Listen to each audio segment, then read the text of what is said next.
ॐ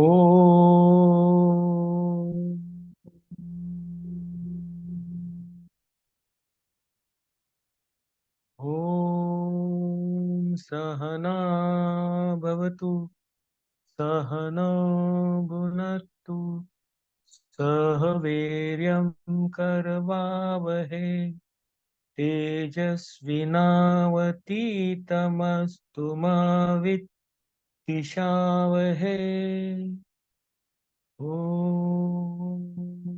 शान्ति शान्ति शान्ति.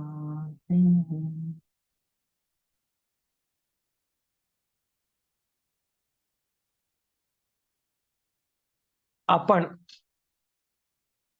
या समाजामध्ये वेगवेगळ्या प्रकारच्या लोकांच्या सानिध्यात येतो. आपली इच्छा असो नसो, आपल्याला आवडत असो नसो,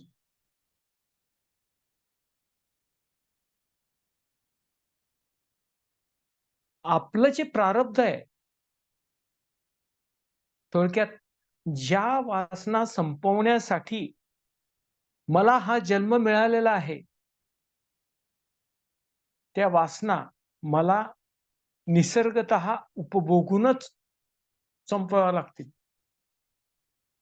देअर इज नो ऑप्शन. कारण त्या वासना संपवण्यासाठीच हे शरीर, मन आणि बुद्धी या जीवाला मिळालेलं आहे.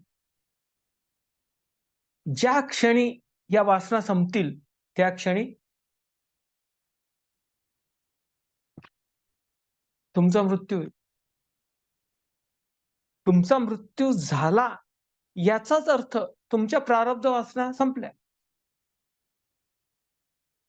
तुम्ही कितीही म्हटलं, मला आता जीव सोडायचा आहे, मला जगायचं नाही, कितीही प्रयत्न केला, तरी सुद्धा तुम्ही जीव सोडू शकत नाही, मरू शकत नाही. आणि कितीही प्रयत्न केला, की रात्री 12 वाजून 1 मिनिटांनी, 1 सेकंदाने माझ्या मुलाचा जन्म व्हायला पाहिजे. मिलेनियम बेबी आपण पाहिलंय उदाहरण. करू शकतो का? माझ्या मुलाचा स्वभाव असाच पाहिजे. मला मुलगाच पाहिजे, मुलगी नको. सर्वात मोठा बिझनेस आहे आज जगात.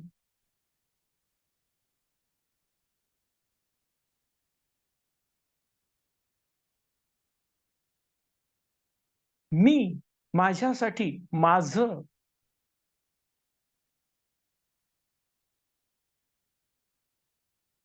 अशा भावना जेव्हा आपण जगामध्ये आचरणात आणतो, त्या सॅटिस्फाय करायचा प्रयत्न करतो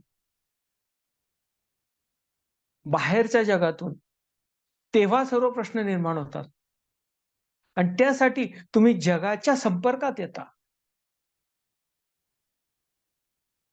कधी तुम्हाला पाहिजे ते घडतं, कधी घडत नाही. सत्य काय? तुम्ही जगाला बदलवू शकत नाही. पण तुम्ही स्वतःला बदलवून घेऊ शकता. तुमचा गैरसमज असेल, तर तो दूर करू शकता. सत्य जाणू शकता आणि त्याप्रमाणे स्वतःला बदलू शकता.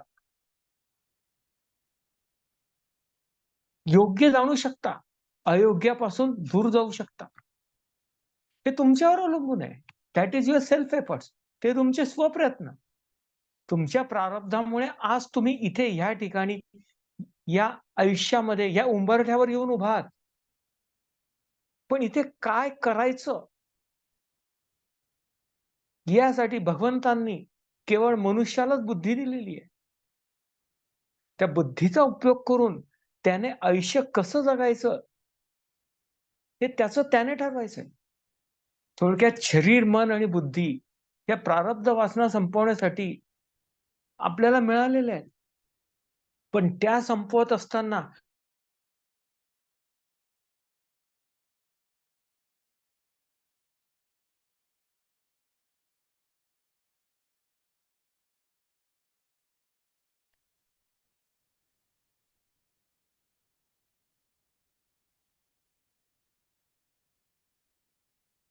नाहीतर काय, ह्या जगामध्ये आपण इतकं गुंतून जातो, आपल्या ह्या जन्मातल्या वासना वाढवतो. जितक्या वासना संपवतो, त्याच्यापेक्षा जास्त वाढवतो. म्हणजे शेवटी काय? तुमच्यावरील या वासनांचा, या इच्छांचा डोंगर, या अतृप्त इच्छा कमीच होत नाही, वाढतच जातात. आणि जितक्या अतृप्त इच्छा तुमच्यामध्ये आहेत, तितकं तुमचं मन गुंतलेलं असतं. या जगामध्ये अडकलेलं असतं.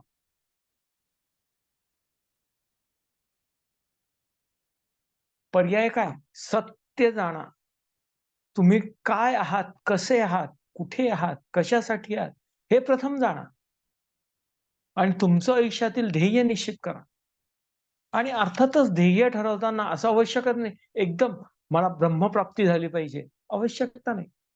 तुम्ही तेच ध्येय ठेवा, की जे तुम्ही प्राप्त करू शकता. पण प्रमुख ध्येय मोक्षप्राप्ती पाहिजे. त्या दिशेने ठरवलेली प्रत्येक ध्येयाची एक-एक पायरी तुम्ही हळू ज्ञान प्राप्त करत गाठली पाहिजे. आतापर्यंत भगवंतांनी त्यासाठी आपल्याला आवश्यक ज्ञान दिलेलं आहे. पण ह्या पायऱ्या चढत असताना चांगल्याबद्दल बरोबर वाईटाची सुद्धा आपल्याला सामोरं जावं लागतं. ओळखणार कसं? तर आपण सतत चांगुलपणाच पाहिला आणि चांगुलपणातच राहिलं, तर वाईटपणा कळेल कसा? अयोग्य काय आहे जर माहीतच नसेल, तर योग्याची किंमत कशी कळेल? त्याला आपण जतन कसं करणार?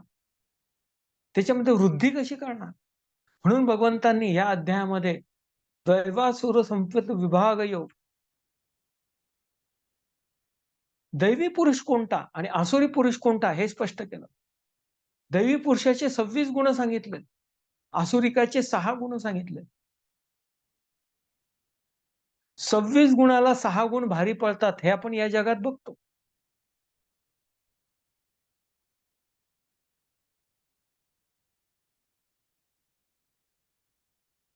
आणि अत्यंत कठीण आहे या 6 गुणांवरती विजय प्राप्त करणं.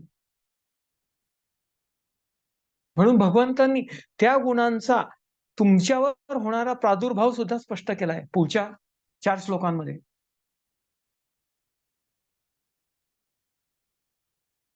अशा प्रकारे असुरिक पुरुष कसा असतो? त्याची विचारसरणी कशी असते? तो काय विचार करतो? हे माझं आहे, हे माझ्यासाठी आहे आणि हे मीच उपभोगणार. मला आवडत नाही, त्याचा मी नाश करणार. मला आवडतं, ते माझ्याकडे जमा करणार संपत्ती स्वरूपी. हा मीपणाची भावना त्याच्यामध्ये दृढ असते. आणि दुसरी महत्वाची गोष्ट, तो परमेश्वर, ईश्वर अस्तित्वात आहे, हे मान्यच करत नाही. तो स्वतःला म्हणतो, "हे जे काही आहे, ते माझं मी कमवलेलं आहे. माझ्या स्वतःच्या बळाने, पराक्रमाने कमवलेलं आहे." याचा आणि ईश्वराचा संबंध काय? हे जग म्हणजे काय? जे दिसतं ते जग आहे. स्त्री-पुरुष एकत्र येतात, प्रजोत्पादन होते. हे सत्य आहे. याच्या पलीकडे काहीच नाही. वासना आहेत, प्रारब्ध आहे, संचित आहे. No concept. तो म्हणतो जे आहे, जे दिसतंय तेच सत्य आहे. त्याला तुम्ही काय सांगणार? तो या जगातच गुंतलेला राहतो आणि तो अधिकाधिक वासना गोळा करतो. का? कारण तो जगामध्ये गुंततो. स्वतःची इच्छा पूर्ण करायला जातो. पण इच्छा कशा आहेत? एक संपली, की पुढच्या ऑटोमॅटिक निर्माण होतातच. Cumulative effect. तो आपण ज्ञान प्राप्त केल्याशिवाय नियंत्रित करू शकत नाही. पण आसुरिकेचा परमात्मा परमेश्वरावर विश्वासच नाही, तर कोणतं ज्ञान प्राप्त करणार आणि काय करणार? कितीही या जगातलं ज्ञान प्राप्त केलं, तरी शेवटी काय होणार आहे? ते या जगामध्येच गुंतवणार आहे. कारण तो हाच विचार करेल, आज मी हे प्राप्त केलं, उद्या ते प्राप्त करेल. हा माझा शत्रू आहे, आज मी याचा वध केलाय, उद्या मी त्याचा करेल. मला हे आवडतं, हे मी घेऊन येईल, माझ्याकडे ठेवेल. अशा प्रकारे तो विचार करतो आणि तो स्वतःला धनाढ्य समजतो, ग्रेट समजतो.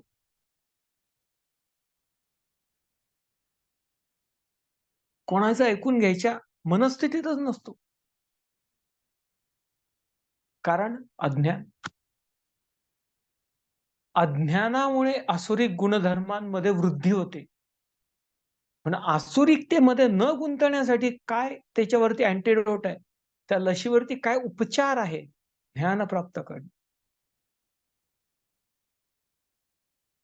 ते ज्ञान प्राप्त केल्याशिवाय आपण अज्ञानावरती विजय मिळवू शकत नाही. आसुरिक हा सतत गोंधळलेला असतो. या त्रिगुणात्मक मायेमध्ये गुंतलेला असतो. या जगामध्ये गुंतलेला असतो आणि सतत त्याला इंद्रिय विषय भोग पाहिजे असतात. असा सळसळत असतो तो. त्याचं रक्त सळसळत असतं. पाहिजे, पाहिजे, पाहिजे, पाहिजे. मी माझ्यासाठी ऑलवेज माझी फॅमिली, माझं घर, माझा देश वगैरे, वगैरे, माझा धर्म. दुसरा तो झिरो व्हॅल्यू. तो दुसऱ्याचा विचारच करत नाही. सतत अहंकारामध्ये असतो. घमेंड बाळगतो. आणि जे पण काही वेदविहित कर्म करत असेल, ते केवळ दांभिकपणे करतो. म्हणजे दाखवण्यासाठी करतो. मी किती धार्मिक आहे.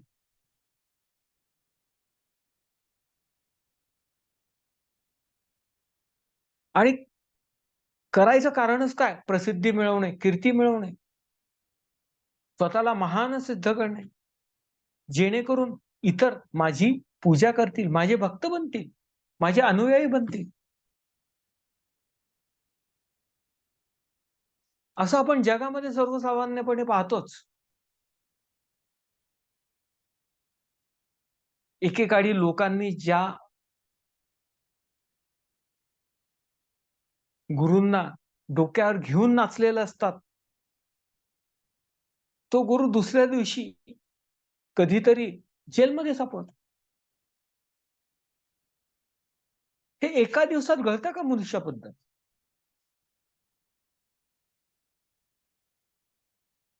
धर्मयुद्ध हे सदैव सुरूच आहे.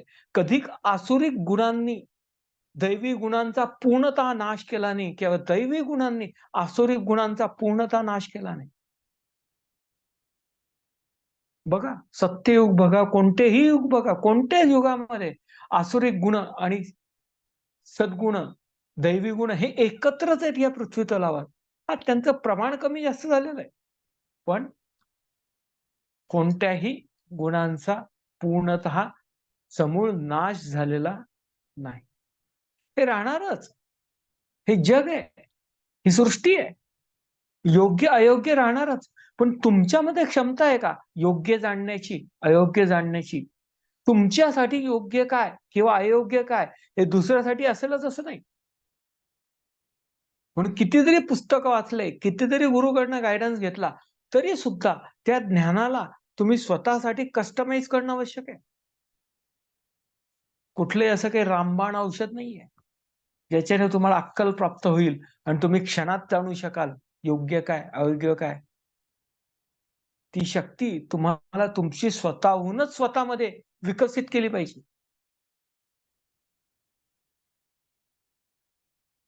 इतर जण तुमची फक्त मदत करू शकतात. गुरु तुम्हाला मार्गदर्शन करू शकतात. गुरु तुम्हाला ज्ञान देऊ शकतो, परंतु अनुभव देऊ शकत नाही.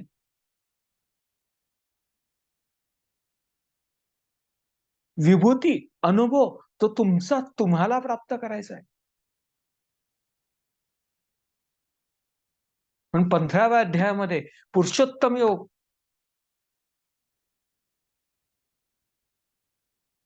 क्षर, अक्षर, उत्तम पुरुष हे स्पष्ट केल्यानंतर भगवंतांनी दैवी आणि असुरी पुरुष सांगितलं, जेणेकरून या दैवी आणि आसुरी गुणधर्मांच्या द्वंद्वामध्ये, या संसारामध्ये जगत असताना सुद्धा त्या परमात्मा परमेश्वराची, त्या पुरुषोत्तमाची जाण तुमच्यामध्ये सतत तुम्ही तेवढ ठेवू शकाल.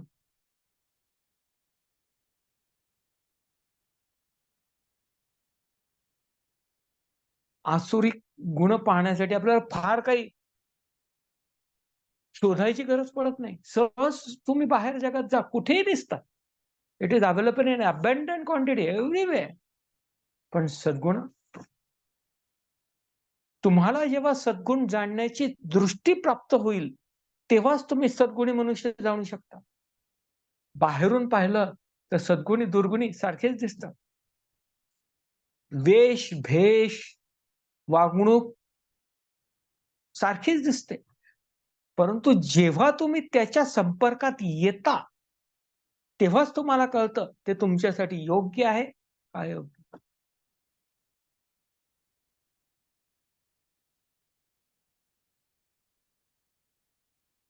तुमचं तुम्हाला कळायचंय. आसुरिक मनुष्य हा अहंकारी असतो. स्वतःला बलशाली मानतो. सतत कसली ना कसली लालसा असते मनामध्ये.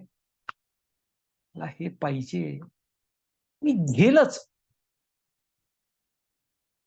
जर पूर्ण झालं नाही तर क्रोधित होतं. याला बघेल मी आता. मला त्रास देतोय. माझं ऐकत नाही, बघतोच मी त्याला.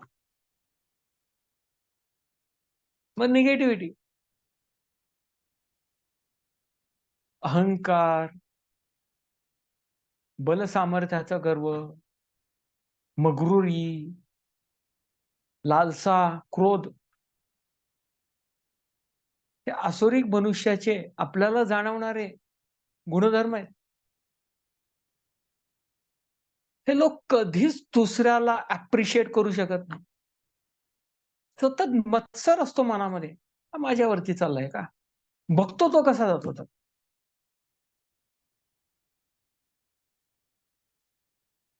आणि कारण नसताना कंपेअर करत बसतात. हा सुद्धा आसुरिक गुणधर्म आहे. काही गरज नाही. तो त्याचं आयुष्य जगताय, तुम्ही तुमचं आयुष्य जगताय. कशाला विनाकारण कंपॅरिझन करता?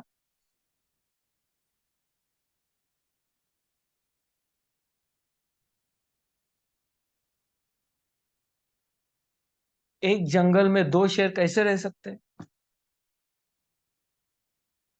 एका देशाचे दोन राजे कसे असू शकतात?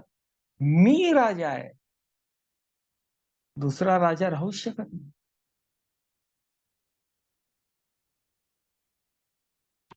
जंगलराज, असुरिकाला कोणीच सांगू शकत नाही. म्हणून भगवंत म्हणतात त्याला मी नरकामध्ये टाकून देतो. भगवंत 19व्या श्लोकामध्ये म्हणतात, तानहं द्विष्यत क्रूरान संसारेषु नराधमान क्षिपाम्यच्चश्रमशुभाना आसुरीष्वेव योनिषु. मी या नीच, क्रूर आणि द्वेषी नराधमांना, त्यांना भगवंत नराधम म्हणतात. नरांमधला, पुरुषांमधला अधम म्हणजे सर्वात निकृष्ट प्रतीचा तो नराधम. तो नीच आहे, तो क्रूर आहे. तो सत्कृत्य कधीच करत नाही, दुष्कृत्यच करतो. असा आसुरी.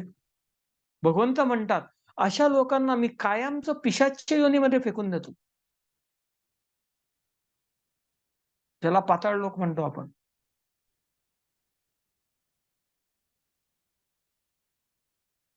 ते या पृथ्वी तलावर, स्वर्ग दूरच आहे, पृथ्वी तलावर सुद्धा जगण्याच्या लायक नाही. पण अशा लोकांना पुढचा जन्म कुठला मिळतो? पाताळ लोकांमध्ये. त्यांचं पाप जसजसं वाढत जातं तसतसं त्यांचं वजन वाढतं, खाली जातात. तुमचं पाप जसजसं कमी होतं तसं वजन कमी होतं, हळूहळू तुम्ही वरती जाता. स्वर्ग आणि मग मोक्ष तुमच्यावर अवलंबून आहे, तुम्ही काय करायचं. भगवंत पुढे 20व्या श्लोकामध्ये म्हणतात, आसुरीं योनिमापन्ना मुठा जन्मनि जन्मनि माम प्राप्यो कौन्तेय ततो यात्नथमागतिम. हे लोक कसे आहेत? आसुरिक कसे आहेत? भ्रमिष्ठ आहेत. मूढ म्हणतात भगवंत त्याला. मूढ म्हणजे आपण भ्रमिष्ठ समजू शकतो. भ्रमात आहेत. हे त्रिगुणांमुळे ते कोणत्या न कोणत्या भ्रमात आहेत. सत्य आणि त्यांच्यामध्ये त्या भ्रमाचा पडदा आहे. त्यामुळे सत्य ते नेहमी सत्य स्वरूपात पाहू शकत नाही. त्यांच्या त्रिगुणांच्या पडद्यामुळे सत्य तो जाणू शकत नाही.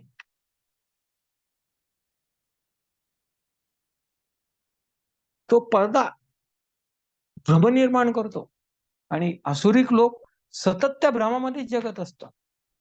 आणि एकदा का मनुष्य आसुरिक योनीमध्ये गेला तर जन्माजन्मानंतर सुद्धा तो त्या आसुरी योनीमध्येच राहतो. दलदलीमध्ये गुंतल्यावर मनुष्य बाहेर पडू शकतो का? गुंततच जातो. जसजसे कर्म करत जातो, निगेटिव्हिटी आहे. कर्म केलं तरी निगेटिव्हच निर्माण करणार. मग काय होईल? निगेटिव्हिटी वाढतच जाईल.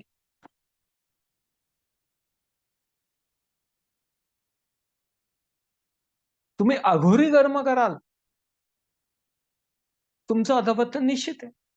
Nobody can save. ते इतक्या अघोर आणि अधम स्थितीमध्ये जातात, नोबडी कॅन सेव्ह देम. भगवंत म्हणतात, मी सुद्धा काही करू शकत नाही. याचं कारण सांगतात भगवंत. हे तिथे कसे जातात? भगवंतांनी त्रिविध द्वार म्हटलंय. भगवंत 21व्या श्लोकामध्ये म्हणतात, त्रिविधम नरकस्येदम द्वारम नाशनमात्मनः काम क्रोध तथा लोभ तस्मादेतत्रयं त्यजेत. हे त्रिविध गुणांचं द्वार आहे. काय? इच्छा, क्रोध, लोभ. नरकाचं द्वार कोणतं? इच्छा, क्रोध, लोभ. या 3 गुणांद्वारे तुम्ही नरकाच्या द्वारातून आत जाता. नरकामध्ये जाण्याचं बेसिक क्वालिफिकेशन काय? इच्छा, क्रोध आणि लोभ. तुम्ही या जगात जन्म घेतलेला इच्छा या असतीलच.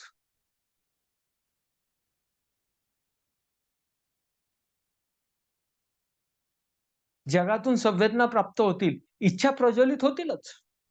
कारण वासना आहेत म्हणूनच तुम्ही जिवंत आहात. पण तुम्ही जर बुद्धी उपयोगात आणली नाही, तर काय होणार? त्या इच्छा क्रोधामध्ये रूपांतरित होतील. का? कारण प्रत्येक इच्छा तुमची पूर्ण होणारच नाही. नाही झाली, क्रोध निर्माण होईल. ज्याच्यामुळे ती पूर्ण झाली नाही, त्याच्याप्रती तुम्ही क्रोधित व्हाल. आणि त्याच्याने काय होईल? तुमची ज्याच्यासाठी पण इच्छा निर्माण झाली आहे, त्याच्याप्रती लोभ वाढत जाईल.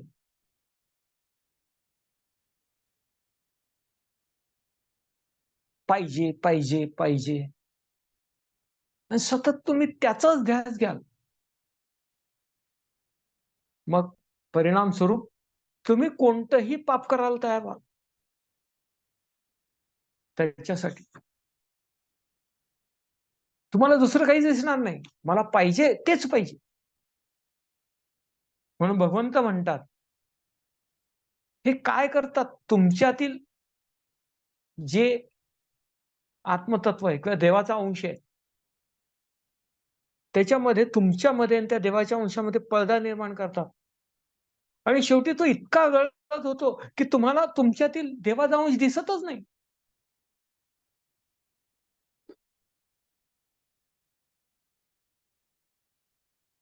तो जवळ-जवळ नष्ट झाल्यासारखाच आहे तुमच्यासाठी. कारण त्याचा तुम्हाला उपयोग होतच नाही. तुमच्या दैवी गुणांवर आसुरिक गुणांनी विजय मिळवलेला असतो. त्यांना बंदी बनवलेलं असतं. ते काहीच करू शकत नाही. You are helpless. पण भगवंत म्हणतात, मनुष्याने या तिघांचा पूर्णपणे त्याग केला पाहिजे. काय? इच्छा, क्रोध, लोभ. पुढे भगवंत म्हणतात, एतोर्विमुक्त कौन्तेय तमोत्वारे त्रिभिर्नभर आचारत्यात्मन श्रेय ततो याति परागतिम. हे काय निर्माण करतात? अज्ञान निर्माण करतात. ज्ञानाचा प्रकाश तुमच्यापर्यंत पोहोचूच शकत नाही. का? अज्ञानाचा पडदा आहे. म्हणून तुम्हाला जर स्वतःची उन्नती करायची असेल, ज्ञानाचा जर उजेड पाहिजे असेल, प्रकाश पाहिजे असेल, जेणेकरून तुम्ही सत्य जाणू शकाल, तर तुम्ही काय केलं पाहिजे? या तिघांचाही सर्वनाश केला पाहिजे. या तिघांचाही त्याग केला पाहिजे. काय? इच्छा, क्रोध, लोभ. पुढे भगवंत म्हणतात, यशास रविती मृत्सुज्य वर्तते कामकारतः न स सिद्धिमवाप्नोति न सुखम न परागतिम. जो पण मनुष्य वेदविहित जे पण आहे त्याच्या विरुद्ध कर्म करतो, कळतं, वळत नाही. कळतच नाही तर तुम्ही नरकातच आहात. पण तुम्ही या पृथ्वी तलावर आहात. आज आपल्यासारख्या लोकांचा स्वतःचा विचार करा. तुम्हाला कळतं, कुठेतरी खटकत असतं, वाईट गोष्ट करत असताना, अधर्म करत असताना, दुष्कृत्य करत असताना. तुमच्यामधील कॉन्शियसनेस, त्या परमात्मा परमेश्वराचा अंश कुठेतरी तुम्हाला एक वॉर्निंग देत असतो. अर्थात तुम्ही जर गुंतलेला असाल, तर तुम्हाला ते वॉर्निंग कळतच नाही. ज्याला कळतच नाही, so he is on his on. पण ज्याला कळतं, तर वळण्याची जबाबदारी त्याची आहे. सत्य कळतं, परंतु ते त्याला पाहिजे ते नसतं. म्हणून तो मान्य करत नाही, या जगामध्ये गुंततो आणि असत्याला सत्य साबित करण्याचा प्रयत्न करतो. शेवटी काय होतं? सत्य हे सत्य आहे, असत्य हे असत्य आहे. असत्य कधीच सत्य होऊ शकत नाही, सत्य कधीच असत्य होऊ शकत नाही.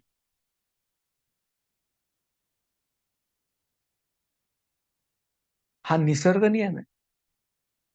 तुम्ही कसा बदलू शकाल? म्हणून भगवंत म्हणतात, जे वेदविहित बाजूला ठेवून ते परमात्मा परमेश्वरा प्राप्तीसाठी तप जरी करत असला, परंतु तो वेदांच्या नियमाप्रमाणे करत नाही. काहीतरी इच्छा ठेवून करतो, काहीतरी लोभ मनामध्ये असतो, कोणता तरी क्रोध असतो. अशा परिस्थितीत त्याने ध्यान साधना जरी केली, तरी त्याला सिद्धी प्राप्त होणार नाही. Intention matters. अख्खी न्याय संस्था या जगातली या मूळ तत्वावर आधारित आहे. Intention matters. इंटेन्शन महत्वाचं आहे. तुम्ही ते कृत्य करा अगर नका करू, कोणाकडे करून जर घेतलं, तर you are responsible for that.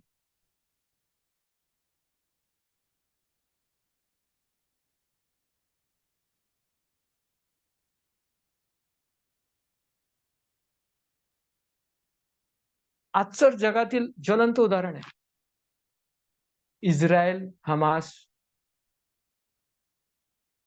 Iran यांच्या युद्धातलं.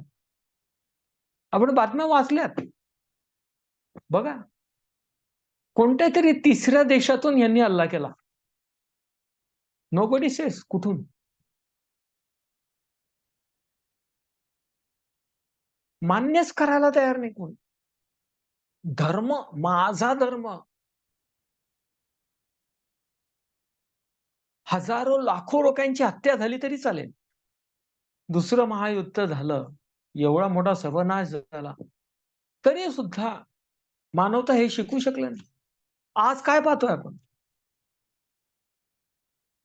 कोणीच कोणाला शिकू शकत नाही. प्रत्येक जण म्हणतो आय एम दी ग्रेट. आणि वाईट प्रवृत्ती नेहमी एकत्रच येतात. पण सामान्य मनुष्याला कळेल कसं की कोण वाईट आहे आणि कोण चांगला आहे? एखाद्या मनुष्याला दुसऱ्याशी तो चांगला आहे असं वाटतं, परंतु तो तुमच्याशी चांगलाच असेल असं नाही. त्याच्यासाठी 16वा अध्याय, दैवी गुण आणि आसुरिक गुण जाणा आणि ते जाणून तुम्ही जगामध्ये रिलेशनशिप डेव्हलप करा. महत्वाची गोष्ट लक्षात घ्या. कशासाठी जाणार? तुम्ही जे ज्ञान प्राप्त केलेलं आहे, पुरुषोत्तमाबद्दल तुम्हाला कळलेलं आहे. सत्य कळलेलं आहे, पण तुम्हाला वळत नाही. तुमच्यामध्ये तुम्ही बिंबवू शकत नाही. सदा सर्व काळ त्या परमात्मा परमेश्वराची जाण तुमच्यामध्ये राहू शकत नाही.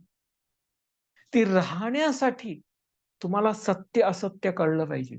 दैवी आसुरिक गोष्ट कळली पाहिजे. जेणेकरून आसुरिक गुणांपासून तुम्ही दूर राहाल आणि दैवी गुणांमध्ये स्वतःमध्ये दैवी गुणांचं संवर्धन करा.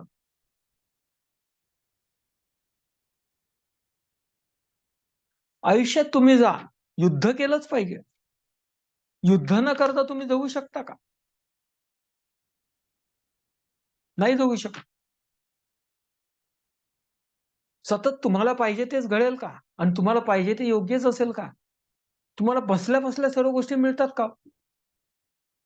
तुम्हाला संघर्ष हा करावाच लागतो. युद्धस्व म्हणजे संघर्ष करत राहा. कोणत्याही देवाची प्रतिमा बघा.